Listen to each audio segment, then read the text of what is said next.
Okay. There isn't much that hasn't already been said about a brilliant man, a brilliant father, a brilliant husband, and a brilliant player. But I also wanted to contribute something to that and share the community that we have here so that there is a record of the brilliant memories that we have because of another human being who played for the institute that we all loved. And obviously, there are a lot of emotions running around right now. And I think most people are in shock. As I'd imagine you've been and I've been, we're all touched by these events in different ways. And that's part of being this community together. And that community was built around the work and the dedication and the craft and the hardship that a lot of these men go through on our behalf in order to represent the hopes and dreams that we all collectively will into the world. And that's why big feelings and emotions come out for me when this kind of thing happens. Not that it happens regularly, which is why I think it was such a shock to so many people to see, for most of us, probably just an image of him with the years that he was alive as a 28-year-old man who died in a car crash with his brother. Also a footballer in his own right. And I think it feels fitting when someone passes to give them their flowers as soon as possible and to make that process as big and as loving and as important to everyone so that there is this moment in history. And so please leave whatever goal, interaction, photo, idea, story you've heard about him in the comments below, because I think that that's important. At least it would be important to me.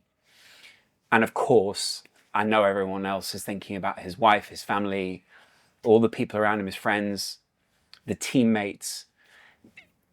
There is an unending list of people who have been impacted by this man's life. And I think that's, again, partly why there has been such a big outpouring of emotion. But we knew him because of his footballing ability, or at least that's why we initially encountered him. And then I think everyone that came into contact with him after that saw what a lovely person he was and saw how passionate he was, saw how dedicated he was. And I think of all those things, obviously those feel like those are footballers' attributes, right? You have to be a dedicated person, at least broadly at the top end of the game, to be a footballer. And so that's assumed. But I think, especially in a figure like Diogo Jota, there are some very unique characteristics which will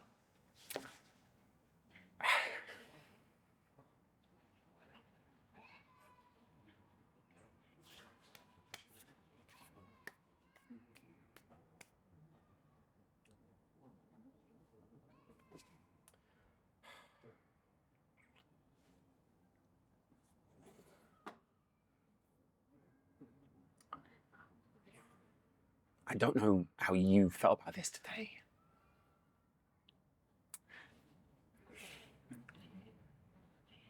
We're not crying for our loss. We're crying and sad because of the tragedy that has befallen someone else that did something for us in our lives and made our lives happy through entertainment and, you know. And so I think it's right to preserve that. And so I want to put those words down. I'd imagine you've had similar moments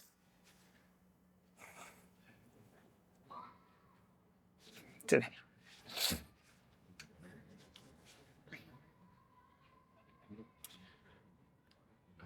And sometimes it's really important just to sit with them and allow them. So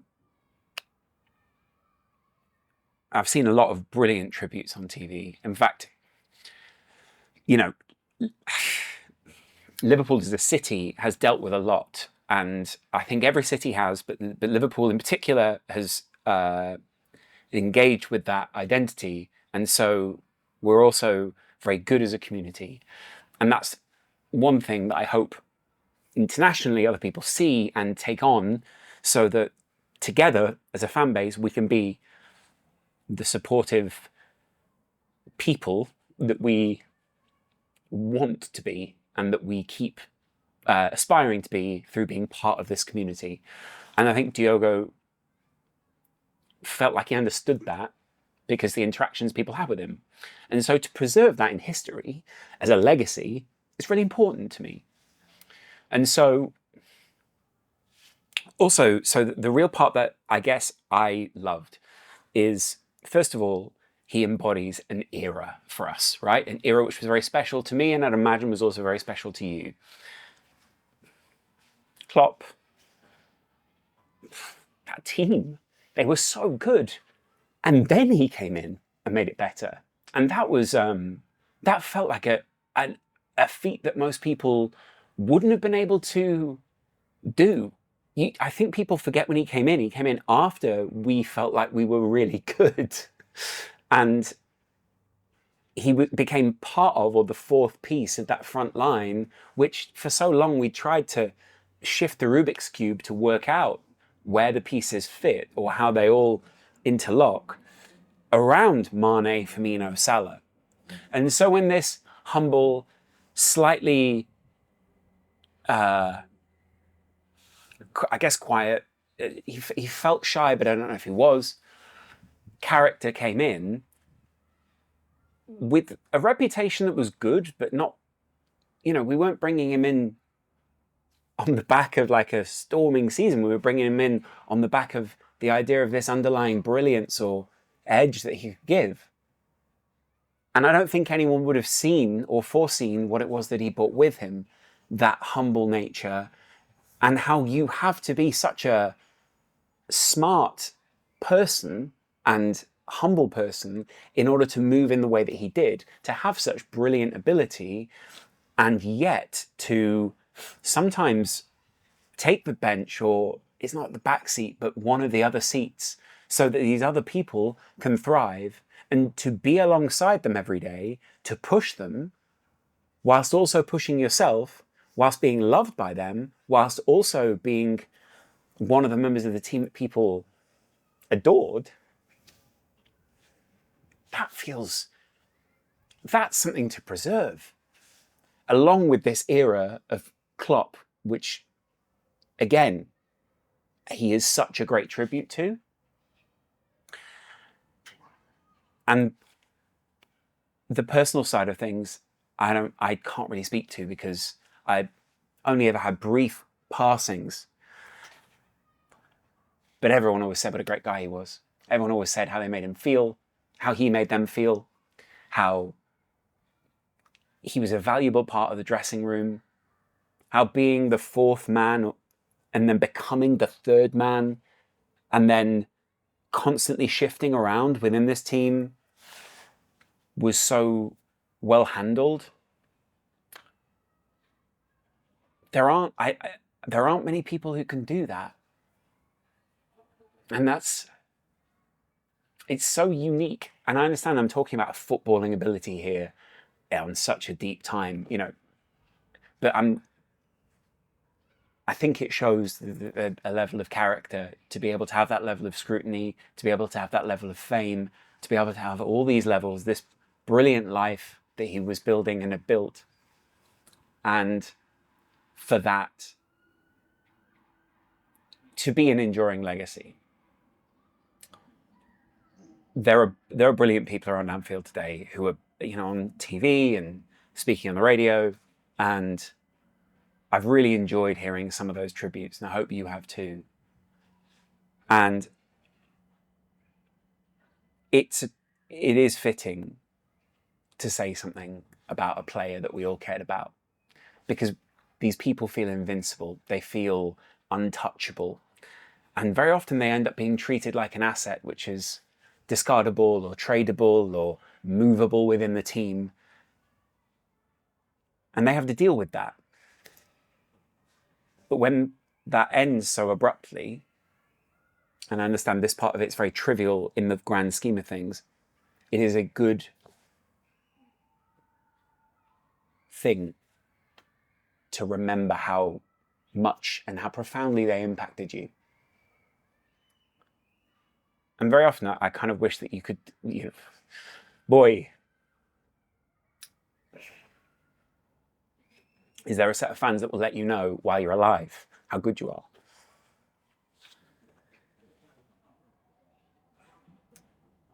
And I hope the chant lives on. It will. I hope that we can turn this into something to remember him by. And I'm not talking about winning on the field. I'm talking about an enduring legacy, which is good. And I hope that the people around him can take some heart from what he did for us. And probably why there are so many people who are also tearful and touched. And today, I think, sad. Some people messaging me just saying they feel broken. However you feel is probably the right thing. But today, if you're a supporter, support.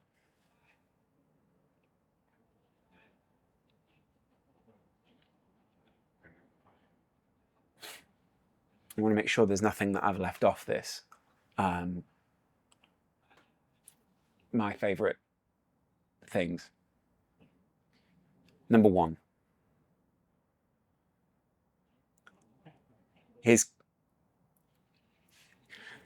every player has like a signature move. His was taking the ball seemingly too far across the area to score, and then either cutting it back into the wrong corner, or firing it brilliantly.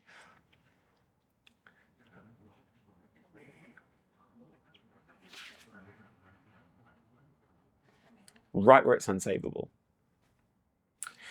He was cheeky. He was one of those people, and I think this was what made that Klopp Liverpool team so special, was everyone at that time was talking about systems and fitting into things and, drills and pressing and all that kind of stuff, and he did all of it. Almost flawlessly. There were times where he led that press, and that's hard. And then he still showed his character within that. When he was exhausted, he still showed his flair and his trickery and his cheekiness and his guile and all the things that you want a striker or false nine or whatever he is. He is.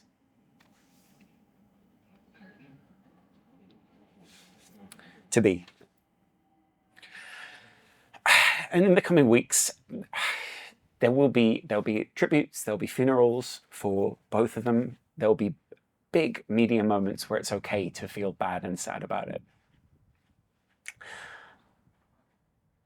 And there'll be some crude conversations or elephants in the room around personnel and those kind of things.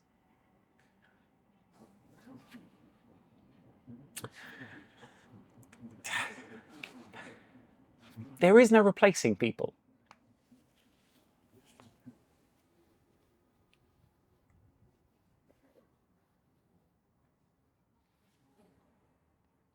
There's a reason he's not about monetary value. There's a reason that they pay millions for these guys, not only because they're worth millions, but because of the value that they bring to the field. And all of that is wiped away.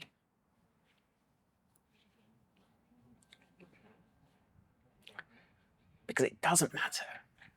So I mean, it does, but I assure you,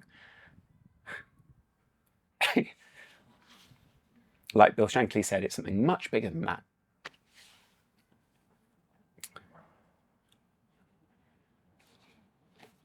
So today, avoid social media if you can. Take a moment to do whatever it is that you do within your belief system for someone who's passed. And just take a moment to value a brilliant player who left something behind for all of us to value and was way more than just the stats lines and the team contribution.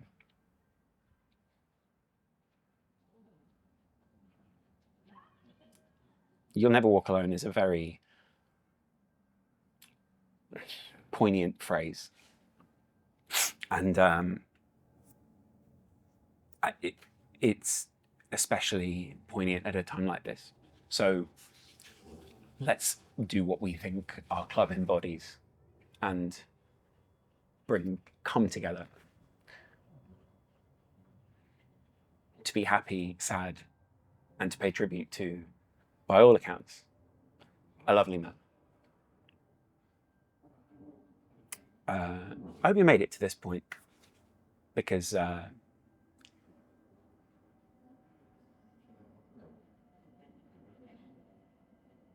we're all in it together.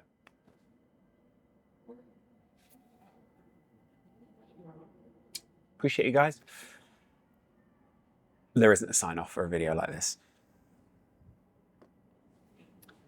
Diogo Jota. In fact, let's give him his proper name, shall we? Just because I think that's most fitting. Diogo Jose Teixeira da Silva. Rest in peace. You never walk alone.